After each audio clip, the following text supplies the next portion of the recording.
두 길 선택하라 라고 하는 제목으로 말씀을 전하겠습니다.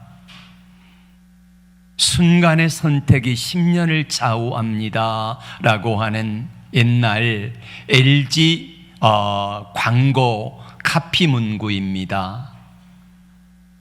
우리가 지난 한 해를 살아왔는데 되돌아보면은 참 부끄럽기도 하고 죄송하기도 하고 연약하여 실수하고 넘어지고 후회가 참 많습니다. 대부분의 사람들이 이런 모습이 아닐까 생각을 해봅니다. 중요한 것은요, 우리가 매 순간 선택하며 살아가는데 무엇을 먹을까를 선택하고 뭘 마실까를 선택하고 뭘 입을까를 선택하며 우리가 살아오지 않았습니까? 어쩌면 지난날 내가 무엇을 먹었느냐가 지금 나의 건강이 어떠한가를 결정할 것 같습니다. 좋은 거를 많이 잡수신 분들은 좀 더 건강할 터이고, 또 잘못된 거를 너무 많이 드신 분들은 그것으로 인하여서 몸이 망가진 분들도 있지 않습니까? 지난날 내가 어떻게 살아왔는가가 오늘 지금 나의 모습이 아닌가 생각을 해봅니다. 내가 지난날 어떻게 살아오셨습니까? 그 결과물이 지금 오늘 나의 모습이 아닐까 생각을 해봅니다. 저는 성구영신 예배를 드리면서 한 해의 마지막을 어떻게 보낼까, 하나님이 우리에게 어떻게 말씀해 주시기를 원할까 오랫동안 기도하며 준비하는 가운데 이런 생각이 들었습니다. 성경의 인물 가운데서 가장 하나님 앞에 그래도 잘 살았다 라고 칭찬받는 사람이 누구일까 생각해 보았습니다. 여러 명의 인물들이 떠올랐어요. 그 가운데 저는 그래도 하나님께서 인정하시고 하나님이 복 주셨고 하나님이 본받을 만하다고 그렇게 인정해 주시는 사람이 누군가를 생각해 봤더니 다윗이에요. 다윗. 예. 하나님이 다윗을 보시고 내 마음에 합한 자다 하셨지 않습니까?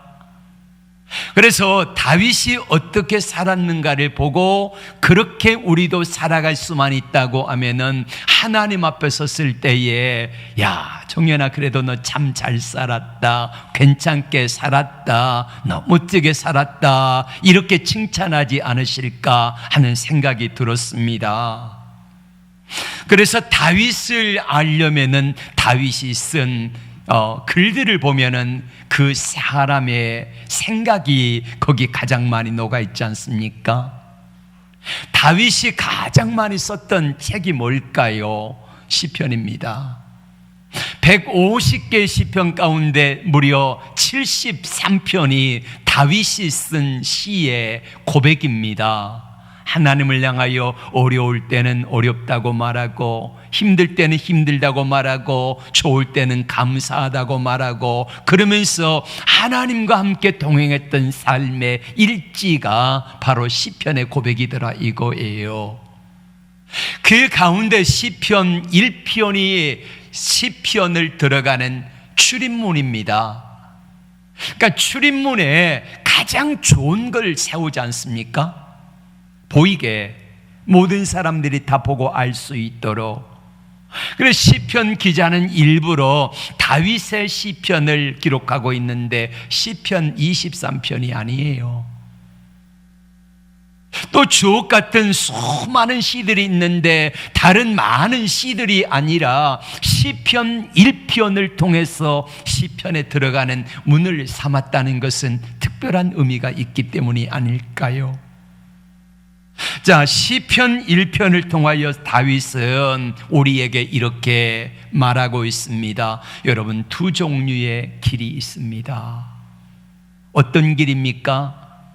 하나님이 인정하시는 길이 있고 하나님이 인정하지 않는 길이 있고, 의인의 길이 있고 악인의 길이 있고, 형통한 길이 있고 망하는 길이 있다는 거예요. 두 길이 있는데 우리에게 그걸 보여주고 계시는 것입니다. 너는 어떤 선택을 하며 살아갈래? 이렇게 묻고 계시는 것 같습니다. 하나님의 길과 사단의 길이 있고요, 아벨의 길과 가인의 길이 있고, 야곱의 길과 에서의 길도 있고, 다윗의 길과 사울의 길도 있다는 거예요. 우리 주님은 넓은 길과 좁은 길이 있음을 말씀하고 생명의 길과 사망의 길로 나눠진 것을 우리에게 가르쳐주고 있습니다.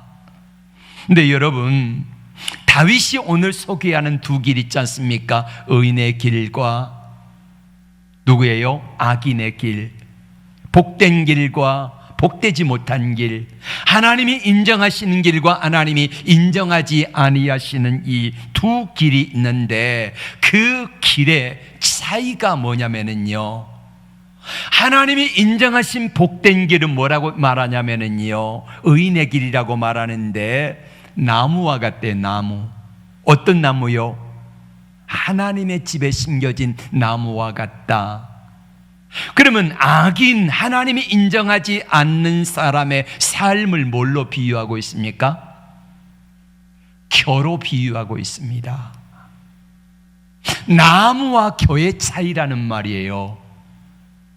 나무는 어떻습니까? 하나님의 특별한 계획 속에 하나님의 성전에 심겨진 나무인데, 겨는 어떻습니까? 나중에 이제 불쏘시개가 되는 거지요. 망하는 것입니다. 마지막 심판의 불 앞에서 태워 없어질 바로 그 겨라고 이렇게 말씀하고 있습니다. 그러면은 복 있는 사람의 자세가 뭘까? 복 있는 사람은 복이 어디서 올까요? 복이 누구에게서 와요? 예. 오늘 다윗은 분명히 이렇게 말씀하고 있습니다. 복이 하나님에게서 온다. 근데 하나님에게서 복이 오는데 어떻게 오는가 하는 방법이 있지 않습니까? 하나님과의 바른 관계에서 온다는 거예요. 그러니까 하나님과의 관계가 바로 되어지면은 그러면 자연스럽게 복이 온다, 이렇게 말씀하고 있습니다. 복은 환경이 좋고 나쁨의 문제가 아니라 뭐라고요? 하나님과의 바른 관계 속에서 복이 오기도 하고 아니면은 저주가 오기도 한다, 이렇게 말씀하고 있습니다. 하나님과 바른 관계 속에 있는 사람을 오늘 다윗은 이렇게 말합니다. 복 있는 사람이다. 그러면은 하나님과 바른 관계를 맺지 못하는 사람을 뭐라고 말합니까? 죄인, 악인, 오만한 자, 바람에 날려가는 겨와 같은 존재다, 이렇게 표현하고 있습니다. 하나님은 우리에게 소유의 많고 적음을 묻지 않습니다. 신분의 높고 낮음을 우리에게 묻지 않으십니다. 다만 주님이 보신 건 뭘 보시냐면은 네가 나와 함께 어떤 관계를 맺고 있느냐 하는 것을 묻고 계시는 것입니다. 여러분은 하나님과 어떤 관계를 맺고 계십니까? 여러분, 겨와 같은 사람들이 있습니다. 세상에 잘나고 똑똑하고 능력 있고 돈 있고 출세한 사람들 있습니다. 그런데 그 사람들을 향하여 주님이 뭐라고 말씀하세요? 너희는 바람에 밀려 요동하는 물길을 가갖고 겨와 같다. 마지막에 어디 가는 겁니까? 지옥의 불구덩이 속에 들어가는 존재다, 이렇게 말씀하고 있습니다. 세상 사람들은 인정하고 싶지 않겠지요. 자, 오늘 마지막 올 한 해의 마지막 날입니다. 1시간도 안 남았습니다. 세상 사람들의 삶의 자리는 어디예요? 지금 어디가 있을까요? 아마 모여서 식당에 있든지 아니면 술잔을 기울이고 있든지 아니면은 좋은 사람들과 좋은 시간을 가지고 있겠지요. 자, 세상 사람들과의 관계 속에서 저들이 어떤 자리에서 뭘 즐기고 있을지라도 하나님께서 보시는 것은 다른 것 보지 않으신다는 거예요. 뭘 보신다는 것입니까? 너와 나와의 관계가 어떠하냐, 이거를 물으시는 거예요. 비록 이 시간에 근무하여서 어쩔 수 없이 세상의 자리에 있을지라도 중요한 것은 뭐냐면은 내가 이 시간을 하나님과의 바른 관계 속에 그 시간을 드리겠다고 하는 열정과 믿음이라는 거예요. 오늘 성구영신 예배인데 마음은 늘 불편합니다. 왜요? 성구영신 예배 자리에 예전 같으면은 분명히 나와 있을 분들이 나와 있지 않는 그 모습이 제 마음을 불편하게 만들고요, 믿음으로 살아야 되는 분들이 믿음으로 살지 못하는 그런 모습을 바라볼 때에 제 마음이 불편하고요, 그리고 세상이라고 하는 시대의 흐름 속에서 어쩔 수 없이 예수 믿는 사람들이지만은 목사요, 장로요, 권사요, 그리고 직분을 받은 분들이지만은 세상이라고 하는 거대한 물결 속에 나도 거기에 묻혀가지고 떠밀려가듯이 그렇게 흘러내려가다 보면은 어떻게 되겠습니까? 이제 주체할 수 없이 세상의 물결 속에 떠내려가다가 거기서 주님이 주시는 이 믿음의 끈을 놓아버리면은 끝이거든요. 이게 안타까운 거예요. 물론 어느 자리에 있든 믿음으로 살 수 있는 용기와 힘과 능력만 있다고 하면은 이 자리에 나온들 나오지 않는들 무슨 상관이 있겠습니까마는, 그러나 믿음은 들음에서 나기 때문에 이게 자꾸 듣고 주님과의 관계를 바로 하지 못하면은 믿음도 떨어진다고 하는 사실입니다. 그래서 우리는 하나님 앞에서 주님과의 바른 관계를 갖는 자세가 중요하다는 것입니다. 우리 주님과 바른 관계, 소극적으로는 오늘 본문 1장 복 있는 사람은 1장 1절 말씀 같이 읽겠습니다. 시작. 복 있는 사람은 악인들의 꾀를 따르지 아니하며 죄인들에게 서지 아니하며 오만한 자들의 자리에 앉지 아니하고, 이렇게 말씀하고 있습니다. 어디에 앉을 것인가, 설 것인가, 이거를 바로 결정하여서 세상 사람들과 다른 구별되는 삶을 살기 위해서 애를 쓰는 삶을 살아간다는 거예요. 그러니까 삶의 자리가 앉아야 될 자리, 서야 될 자리, 일어나야 될 자리를 바로 분별하며 살아가는 사람이, 이 사람이 믿음의 사람이요, 하나님과의 관계를 바로 하는 사람이라는 말이에요. 그러니까 소극적으로는 하지 말아야 될 것들, 악인의 꾀, 죄인의 길, 오만한 자의 자리에 앉지 않는, 이거를 소극적으로는 하지 않는 거예요. 그리고 하나님과의 바른 관계를 맺는다는 것은 적극적으로 해야 되는 일이 있습니다. 여러분, 밥 안 먹으면 어때요? 배고프지요? 배고픕니다. 힘을 못 써요. 하루쯤 굶으면 어떻게 되겠습니까? 이제는요, 몸도 피곤하고 온 세포가 나른합니다. 배고프니까. 예. 우리도 마찬가지예요. 먹지 아니하면은요, 하나님이 공급해 주시는 힘과 능력을 얻지 아니하면은 우리 영혼이 고온합니다. 힘이 없어요. 그럼 우리 영혼의 힘은 어디서 옵니까? 하나님에게로부터 온데, 오늘 2절에 이렇게 말씀하고 있습니다. 적극적으로 우리가 해야 될 게 뭔지 시작. 오직 여호와의 율법을 즐거워하여 그의 율법을 주야로 묵상하는 자로다. 아멘. 하나님의 말씀을 즐거워하시기를 바랍니다.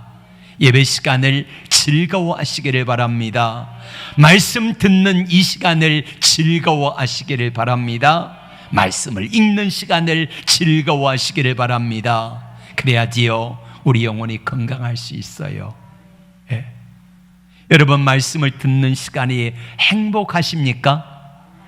많은 분들이 행복해하지 못하고 있습니다. 그러니까 우리 영혼이 바리하게 점점 메말라가고 있어요. 요즘 TV에서 드라마 참 잘 만들어요. 잘 만들어요. 기가 막히게 만들어요. 좋은 배우자들, 아니 배우들 데려다가 비용 많이 들어서 만드니까 얼마나 잘 만듭니까? 드라마에 한번 빠지면은요 계속해서 보고 싶어요. 네. 여러분, 우리가 하나님의 말씀을 사모함이 바로 거기 있어야 돼요. 드라마보다 하나님 앞에 예배를 드리는 이 시간이 귀하게 여겨지시기를 바랍니다. 여러분, 세상의 것도 다 지나갑니다. 드라마도 끝나가고요. 그 다음에 우리의 몸도 점점점 쇠하여가고 낡아갑니다. 힘이 없어져요. 허리도 구부정해지고 얼굴도 쭈글쭈글해지고 그리고 잔주름도 늘어가고 이제는 먹어도 그렇게 맛있는 것 같지 아니하고 이런 시간들이 금방 온다는 거예요. 예전에 저희 부모님 세대가 지금의 저의 세대가 되었어요. 그래서 제가 올해 이제 62이 돼가네요. 62. 많이도 먹어버렸어요. 예. 언제 이렇게 먹었는지 몰라요. 중요한 것은 뭐냐면은 우리가 하나님의 말씀을 즐거워하고 하나님과 함께 감사하고 믿음으로 살아낼 수만 있다고 하면 언젠가 우리가 하나님 앞에 설 때에 이 세상의 어떤 것들보다도 너무너무 즐겁고 행복한 하나님의 나라 천국에서 영원히 사는 날이 올 거라고 하는 확신입니다. 여러분, 세상에 영원히 살 것 같지요? 세상에 영원히 계속될 것 같습니까? 아닙니다. 하나님 앞에 설 날이 금방 온다는 거예요. 저는 요즘에 성경을 연구하면서 가장 저의 관심사는 뭐냐면은 바로 우리 주님이 공중에 재림하실 때에 우리가 들려 올라가 가지고 주님 만나서 이제 어린 양의 혼인잔치에 참여하는 겁니다. 이게 뭐냐면은 천년왕국이거든요. 이 천년왕국 기간 동안에 어린 양의 혼인잔치가 공중에서 이루어집니다. 그때 들림받은 사람이 있고 들림받지 못한 사람들이 분명히 있을 거라는 말이에요. 그래서 마태복음 7장 21절에서 주님은 그렇게 말씀하지 않습니까? 나더러 주여 주여 하는 자들마다 다 천국에 들어가는 것이 아니요 내 아버지의 뜻대로 행하는 자라야 하리라. 그랬더니 사람들이 말합니다. 주여 우리가 선지자 노릇도 했고 주여 우리가 성전 건축도 했고 내가 목사도 했고 내가 장로도 했고 내가 열심히 찬양도 했고 이것저것 다 했습니다. 병도 고쳤습니다. 전도도 열심히 했습니다. 이러니까 주님 뭐라고 말씀하십니까? 내가 너를 모른다. 이렇게 말씀하세요. 얼마나 불행한 일입니까?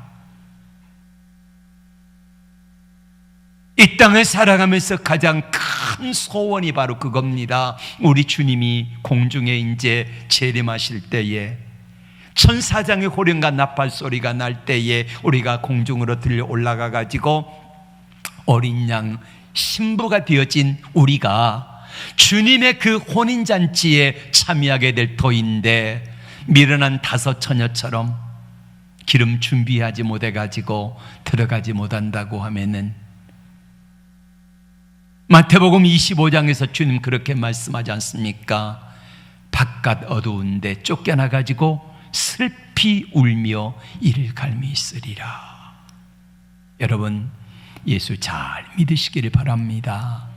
그래야지요 어린 양의 혼인잔치에 참여할 수 있는 영광의 자리가 있어요. 대충 시시하게 믿다가 우리 주님 앞에 섰을 때에 그때 부끄럽고 쫓겨나가지고 수치를 당한다고 하면 얼마나 어리석은 일이겠습니까? 복 있는 사람은 소극적으로는 악인의 꾀를 쫓지 않고 지인의 길을 서지 아니하며 오만한 자의 자리에 앉지 않는데 적극적으로 해야 되는 게 뭐냐면요 주의 율법을 하나님의 말씀을 하나님 앞에 예배드리는 이거를 귀하게 여겨서 늘 그 말씀을 주야로 묵상하며 주님과 함께 동행하는 삶을 살아낼 수 있기를 축복합니다. 그러면 이 사람에게 하나님이 주시는 복이 있어요. 어떤 복을 주시는가? 3절 말씀 같이 볼까요? 3절 시작. 그는 시냇가에 심은 나무가 철을 따라 열매를 맺으며 그 잎사귀가 마르지 아니함 같으니 그가 하는 모든 일이 다 형통하리로다. 아멘. 앞서 말씀드린 대로 복 있는 사람은 나무에 비유하고 있습니다. 나무와 또 하나는 뭐예요? 아기는 겨입니다. 나무와 겨. 나무는 그냥 나무가 아니라 어디에 심긴 나무라고요? 시냇가에 심긴 나무라는 말이요. 누가 심었습니까? 하나님이 심으셨지요. 하나님의 특별한 목적이 있어서 광야와 사막 한가운데 심은 나무가 아니라 하나님이 원하시는 대로 시냇가에 심은 나무다, 이렇게 말씀합니다. 하나님의 시냇가에 심은 나무이기 때문에 이 나무는 잘 자라요. 잎이 무성하고 푸르고 청청하여서 열매가 그치지 아니한 삶을 누가 살게 하세요? 하나님이 살게 하실 줄로 믿습니다. 그러나 마태복음 15장 13절에 하늘 아버지께서 심지 않는 나무마다 다 뽑혀버린대요. 예, 이런 날이 온다는 것입니다. 시절을 쫓아 과실을 맺는다는 말은 하나님의 적절한 때에 하나님의 은혜가 임하여서 그 모든 일이 다 형통할 거라고 말씀합니다. 잎사귀가 푸르고 마르지 아니하고 행사가 형통하다. 근데 오늘 성경은 이렇게 말씀합니다. 다 형통하다. 다. 한두 가지만이 아니라 다 형통하다, 이렇게 말씀하고 있습니다. 그러면은 의인에게 주시는 축복과 반대로 악인에게 주시는 결과가 심판이 있습니다. 4절 말씀 볼까요? 악인들은 그렇지 아니하며 오직 바람에 나는 뭐와 같다? 겨와 같다. 5절에서는 악인이 뭘 견디지 못해요? 심판을 견디지 못한다. 6절에 악인들의 길은 결국에 뭐예요? 망하리로다. 그렇습니다. 악인은 바람에 나는 겨와 같고 심판을 견디지 못하고 결국에는 망하게 된다, 이렇게 말씀하고 있습니다. 여러분, 바람에 나는 겨는 아무짝에도 쓸모가 없어요. 결국에는 이 바람에 나는 겨는 마지막 풀무불에 심판의 불에 태워지고 그리고는 멸망될 거라고 우리 주님은 우리에게 말씀하고 있습니다. 오늘 다윗은 우리에게 두 가지 길을 소개하고 있습니다. 하나님이 인정하시는 길, 망하는 길, 이 두 가지를 말씀하고 있습니다. 두 종류의 사람, 두 종류의 길, 두 종류의 삶을 우리에게 소개하고 있습니다. 6절에서 무릇 의인의 길은 인정하시나 악인의 길은 망하리로다, 이렇게 말씀하고 있지 않습니까? 하나님이 인정해 주지 않는 길은 어떤 길이에요? 망하는 길입니다. 하나님이 인정해 주지 않는 길은요, 그 모든 길이 지금 사람들 보기에는 풍요롭고 또 아름다워 보이고 괜찮아 보이지만은 그 길은요 다 망하는 길이요, 악인의 길이요. 어떤 길이에요? 겨와 같은 길이라, 이렇게 말씀하고 있습니다. 여러분, 악인의 형통을 부러워하지 마시기를 바랍니다. 그런데 우리가 세상이라고 하는 환경 속에 살아가기 때문에 그 세상이라고 하는 환경 속에서 나보다 잘 사는 사람이 부러워요. 나보다 좋은 차 타는 사람이 부러워요. 나보다 돈 많은 사람들이 부러워요. 나보다 높은 자리에 있는 사람들이 부러워요. 그런데요, 이제 나이가 많이 들고 늙고 그러면은요, 다 60이나 70 정도 되어지면은 모든 부의 평균화, 잘생기고 못생긴 거에 평균화가 이루어져요. 부자와 가난한 사람도 평균화가 이루어져요. 그럼 뭐만 남습니까? 하나님 앞에 서는 거, 이것만 남아요. 그래서 우리가 하나님 앞에 어떻게 살 것인가, 이거를 준비하는 것이 가장 지혜로운 길인 줄로 믿습니다. 그래서 선택하라는 거예요. 넌 어떤 길을 선택할래? 의인의 길을 선택할래? 악인의 길을 선택할래? 하나님이 인정해 주시는 길을 선택할래? 하나님이 인정하지 않는 길을 선택할래? 하나님의 집에 하나님의 특별한 계획 가운데 심긴, 하나님의 궁정에 심긴 그런 나무와 같은 길을 선택할래? 아니면은 겨와 같이 풀무불에 망하는 길을 선택할래? 우리 주님은 우리에게 다윗을 통해서 묻고 계시는 겁니다.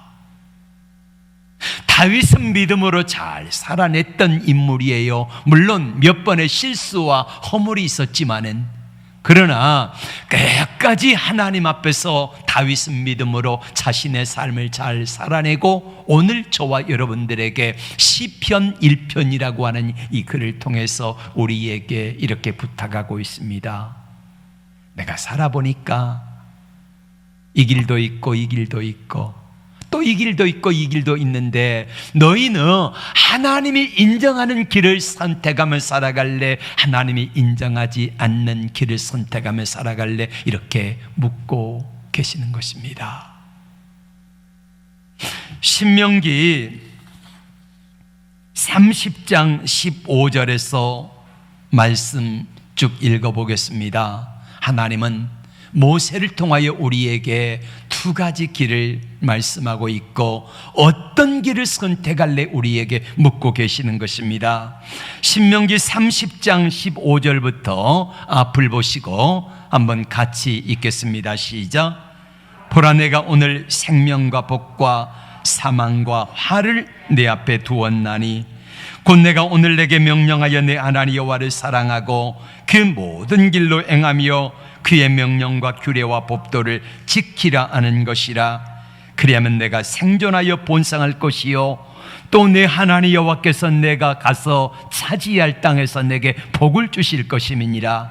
내가 오늘 너희에게 선언하노니 너희가 반드시 망할 것이라. 너희가 요단을 건너가서 차지할 땅에서 너희의 날이 길지 못할 것임이니라. 내가 오늘 하늘과 땅을 불러 너희에게 증거를 삼노라. 내가 생명과 사망과 복과 저주를 내 앞에 두었은즉 너와 내 자손이 살기 위하여 생명을 택하라. 이렇게 말씀하고 있습니다. 다시 처음으로 돌아갑니다. 순간의 선택이 10년을 좌우한다 그랬잖아요. 근데 우리의 지금의 선택이 우리의 영혼의 문제를 좌우하고 있습니다.